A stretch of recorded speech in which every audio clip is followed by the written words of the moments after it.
السلام عليكم ورحمة الله وبركاته. ان شاء الله تكونوا بخير. اليوم حندير معكم ان بلا تراديسيونيل، القناويه.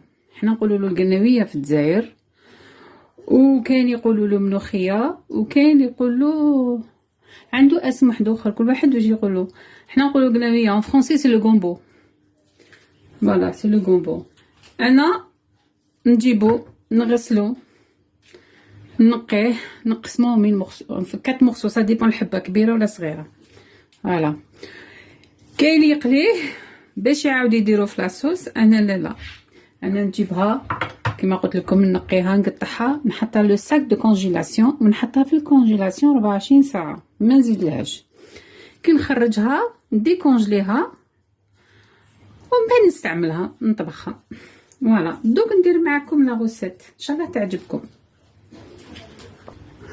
هنا عندي القناويه، عندي 2 حبات طوماطيش، عندي الثوم والبصله مسكرفجه وبصله اون طرونش. فوالا باسكو هي ديجا تطلق الماء، لو ما لازمش ندير حاجه فيها بزاف الماء.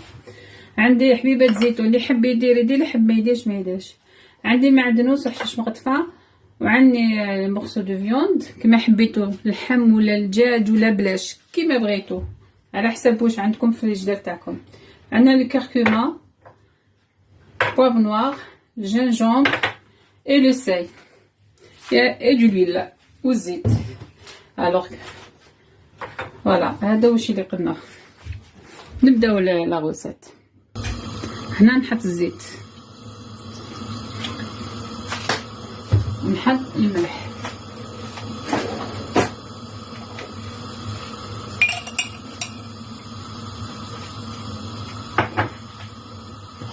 نحط الملح اللحم مع البصله والثوم، خليهم يتحمروا مليح حتى يذوبوا هما الزبيب. ومن بعد ندير لي زيبيس. هنا نزيد حبيبه طوماطيش، الحبه نخليها مع الاخر. فوالا نخليهم يذوبوا مليح ومن بعد نكمل.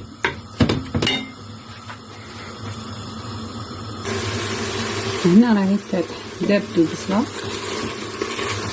فوالا دوك ندير لو ريست، ندير شويه في الكحل، ندير كركمه، نزيد بابريكا،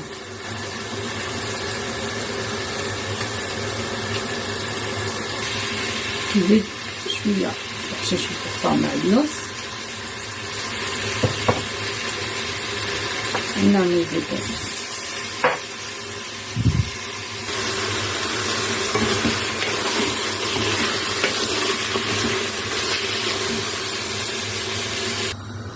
فوالا درت لها الماء قيس ما يتغطى اللحم. كي يتغطى اللحم ما تزيديش باسكو هي ديجا تطلق الماء. فوالا البنات بعد ما طاب لي اللحم نرمي قلاميه،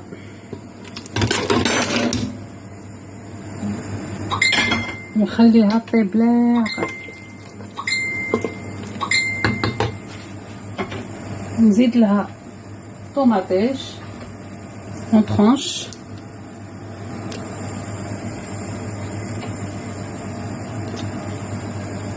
et un citron، tranche de citron، ونخليها طيب بالعقل عندها الوقت. ها هيك النتيجه تاع الملوخيه. ان شاء الله تكون عجبتكم وتجربوها، وانتم اللي تقولوا لي في لي كومونتير ولا جات بنينه ولا لا. انا على بالي جات بنينه، انتم شوفوا. نقولكم يعطيكم صحه ومع السلامه. لا بروشين فوا مع نويل فيديو. مع السلامه.